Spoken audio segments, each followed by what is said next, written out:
What's going on, guys? This is the 5 Hour Pass podcast with me, Suddy, and this is Shyam bringing you the Premier League season 21-22 team preview series. And today we're talking about the champions, the best team in the last 10 years, Man City. We're going to give you reasons why we think they're going to win the league. I mean, that's where they should be aiming. That's where they're probably going to go. In fact, they're probably going to do better the next season, as far as Shyam thinks in his analysis. So, Shyam, we're going to start as usual. We're gonna grind you a little bit on questions. Tell us what happened last season with City, man. They were okay. They went bad. They went really good, and then they just went amazing. So go on. Yeah, the season was three chunks. They started quite badly, actually. They had 12 points Yeah. in their first 8 games. They didn't have a preseason. They got knocked out UCL quarterfinals. Had about 3 weeks to get ready for the season. Mm-hmm. Didn't really build well. Had some quite bad results. They lost to Tottenham. They lost to Leicester. 12 points in the first 8 games. Then they went on a magnificent run. 54 points in 20 games, which is like 17 wins and 3 draws in 20 games. And then they kind of leveled out at the end. But they'd done a lot through that sort of late December through to about March, and basically won the league at that point. It was really the way that they turned it around. We were talking on our channel about has Guardiola got what it takes to build City up, and all of a sudden they're winning the league by 12 points.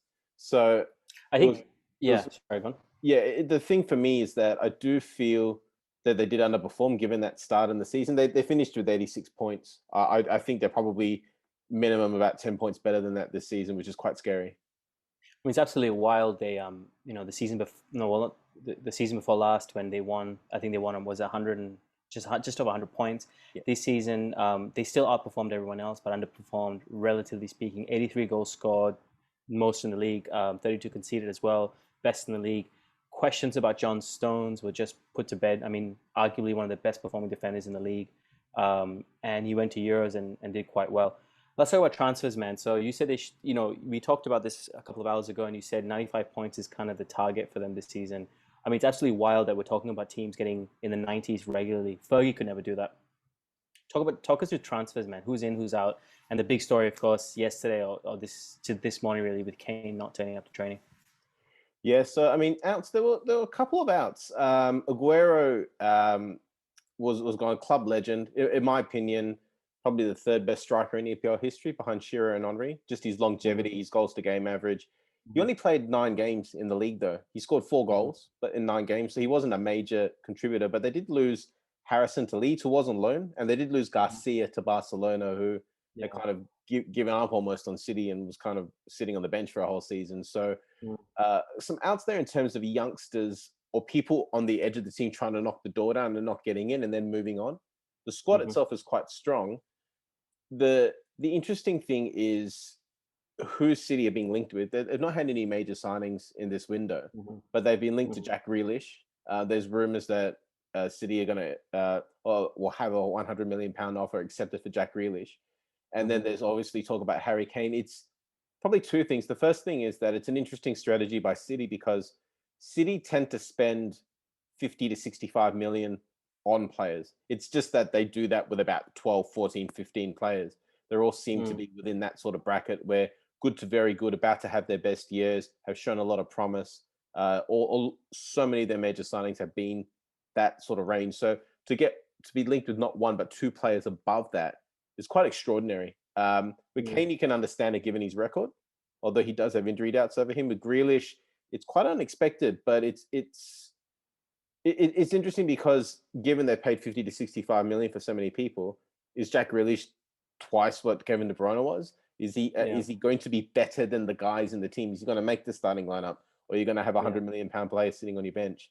Well, which one of I'll ask you this question now. Which one of City's players are allowed to express themselves to the max? Like, in my opinion, I think Mahrez is the most expressive player. I'd take Mahrez, the most expressive, the kind of most maverickish player. Is Grealish going to fit into that Guardiola box? Kane will, because Kane goes by one metric, that is goals.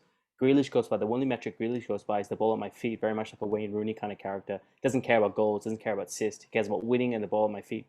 Is he the right player for Guardiola? I don't think so. I remember listening to Thierry Henry talk about Pep Guardiola, and he really emphasized the importance of positioning. So when the team has the ball, when they get up to the final third, their position is incredibly important.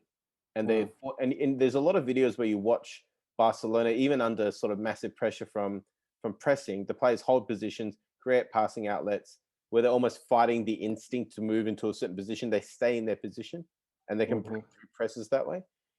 It's an interesting one because once they get into the final third, that's where Guardiola says, "Do what you need to do, score a goal, be expressive."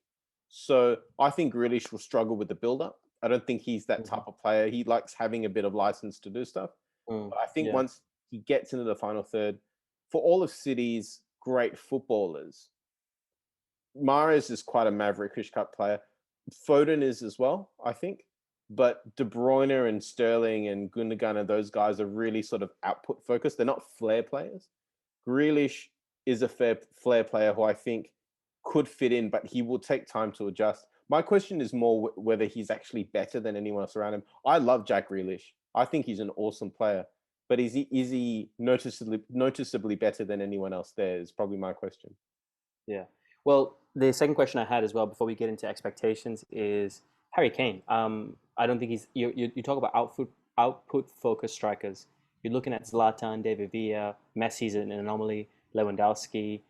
You look at the strikers at Man City since Guardiola's been here. How many output focused strikers has Guardiola made better? There's only Lewandowski, and Lewandowski again, it's not an anomaly, but he's a fucking shark in a pond, He's a you know. team-orientated player, Lewandowski, whereas Well, Guardiola I say does the shark in a struggle pond as with. well because playing for Bayern Munich means you get 25 goals a year. You know, he's a great player, but it's not the same as the Zlatans and the Agueros. I don't They're the think. players that he struggles with, Guardiola. He struggled with Zlatan. He struggled with Eto'o. I think he Yeah, struggled with Aguero as well. I think Eto as more. well. Sorry, Eto as well. Yeah. Yeah, he'll struggle with. He struggles with those nines. Kane is someone actually who is a little bit against the grain in that manner. He's a bit more Hmm. Lewandowski as opposed to a Eto'o, Ibrahimovic, Cavalier type player. Probably the Hmm. most controversial thing he's done in his career is what he Hmm. did yesterday in terms of not turning up to It was a training. big. It But was a yeah. yeah, Yeah. Well, it's very Spursy, isn't it? Just not turning up when you're yeah, meant to yeah. come out. Yeah. Funny thing was, even Sol Campbell, when Sol Campbell left Tottenham, he Yeah. actually trained with them for like another week before deciding to join Arsenal. So he was technically a free transfer, turning up for training. One day he didn't turn up, Oh and yeah. he's gone Arsenal because he just Is that how it went? yeah, yeah. It was like Oh, it was my. very. He made the decision after 30th of June, How classy! How classy of him. and athletic also. Yeah, Yeah. but So, Sean, I'm going to it's interrupt you. interesting. I'm going to interrupt. Kane. Sorry, City seem more interested in Grealish at the moment. I think Kane's trying to force the Yeah. issue through. He has to Yeah. get the move. Yeah. It's interesting to see how that will play out. I do think they'll get both players, but they will need to get some players out the door in order to Yeah. facilitate that. So that rotation of players is going to be interesting. I think Bernardo Silva won't be around. There's talk about Mm. Sterling as well, with contract talks sort of breaking down. I don't know Mm. how that's going to impact him. I don't know who could afford Sterling, so that would be interesting as well. Although suspect someone like an Arsenal might actually sniff around for him Yeah. if he's available. Well, in the league, City have Norwich, Arsenal, Southampton at home, fairly easy. Away, it's a bit trickier. In fact, it's very tricky. Four big teams: Spurs, Leicester, Chelsea, Liverpool are the away games. It's a tough start away, fairly easy at home. In terms of City, it should be potentially all maximum points except for Chelsea, Liverpool. Who do you think the key players are? Um, given the current state of affairs, take away Jack Grealish, take away Harry Kane, and tell us where do you think they expect to finish off the video? Their best player last season by far was De Bruyne. De Bruyne is struggling a lot with injury though, Yeah, so I don't know if his he's just had appearance is one. going to He's be just as got one now. Yeah. reliable as they have been in previous seasons. He may become, even at this sort of age, a bit like a Xavi or a Scholes, who played to Mm, quite a late age, but only played sort of 25, 30 games and was mm. saved for bigger games. I suspect he might become a bit like that. Okay. Their big players last year were Gundogan and Ruben Diaz as well. I think that those Hmm. guys will be very important again in terms of steadying the ship. Hmm. I do expect John Stones as well and Edison to probably stand up and be a bit more accountable this season. They played really well last season, but I see them growing as leaders. Edison's kind of gone from being the best keeper in the league to not really. No one really talks about him anymore at City. So I expect him Hmm. to lift. And he played for Brazil at the Copa America, and they had a good Hmm. tournament there. So Yeah. they're the players I would watch out for. And it's hard with their attackers because there's so many. Mm, But if you say De Bruyne, well, who's going to be on the bench for De Bruyne to play? There's so many good yeah. players. The fact that they're in a 20-team league, $1.60 favourites to win the Premier League, I think says enough about their ambition. It's the Mm-hmm. second year of this team's cycle. Second years tend to be the best years. So I fully expect them to win the league. And I think that they are the favourites for the Champions League to start the season. They've made the semis and lost. They've made the final and lost. Yeah. It's time for them to win. And that would elevate City from being the biggest team in England. They've won 5 of the last 10 league titles. It will elevate them to being a truly global, a team of truly global status. They would have achieved what PSG has been trying to achieve for the last so many years. Absolutely. I mean, I can't see any other expectation for City. But what I like to see this season, I guess, is a bit more of a 2, 3, 4 horse race that we've seen, 10, 15 years ago. It would be more exciting, and I feel the league is geared up to that with Chelsea, with emerging Chelsea, with United. We will talk about in the next video, just looking much stronger than they've really ever looked. More harmony as well. But I guess for me, I can't look past Ruben Diaz and Rodrigo as well, being such key players. I mean, they changed, the way Ruben Diaz plays. He's no Van Dijk. He's a different type of defender. I can't put my finger on what exactly it is, but the stability he brought and how he managed to help change City 10 games in was immense. We're going to leave it there, Shyam, but brilliant analysis as always. This is Man City. We think they're going to win the league. I think we both think they're pretty much favourites. The bookmakers say so ourselves. If you like what we do, guys, please don't forget to like and subscribe. We are the 5 Hour Pass podcast. My name is Suddy. This is Shyam. Keep football simple, and as always, keep passing, guys. Cheers.